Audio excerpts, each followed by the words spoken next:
இன்னைக்கு எத்தனையோ பேர் நினைக்கலாம், நான் நல்லா படித்து பெரிய அதிகாரியாக இருக்கிறேன், நான் கலெக்டராக இருக்கிறேன், நான் போலீஸாக இருக்கிறேன், நான் தாசில்தாராக இருக்கிறேன், நான் விவோவாக இருக்கின்றேன், இல்லை நான் டீச்சராக இருக்கிறேன், ப்ரொஃபஸராக இருக்கிறேன், பிரின்ஸ்பாலாக இருக்கிறேன், இல்லை டாக்டராக இருக்கிறேன், நர்ஸாக இருக்கிறேன். நீ ஒரு கோட்டையை கட்டி வைத்திருக்கலாம், உன் பிள்ளைகளை நான் செட்டில் பண்ணிட்டேன் என்று நினைக்கலாம், எனக்கு பல வருடங்களுக்கு சேவிங்ஸ் அக்கௌண்ட் வச்சிருக்கிறேன் என்று சொல்லலாம், எஃப்டி வச்சிருக்கிறேன் என்று சொல்லலாம், மருத்துவ காப்பீடு கட்டிவிட்டேன் என்று சொல்லலாம், எனக்கு எந்த விதமான பிரச்சனைகள் இல்லை, என்னை அசைக்க கூட யாரால முடியாது என்று நினைக்கலாம் தெய்வ பிள்ளைகளே.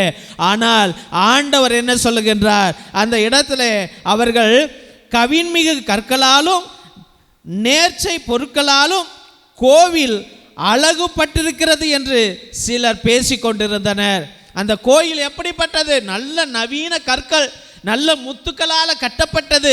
இந்த கோயிலை யாரால அசைக்க முடியாது என்று இயேசு ராஜா சொல்லுகின்றார். ஒவ்வொரு கற்கள் மேலே இன்னொரு கற்கள் இல்லாதபடிக்கு, கற்கள் மேலே கற்கள் கூட இல்லை, கற்கள் இல்லாதபடிக்கு அழித்து போடுவேன், அந்த நாள் வரும் என்று சொல்லுகிறார்.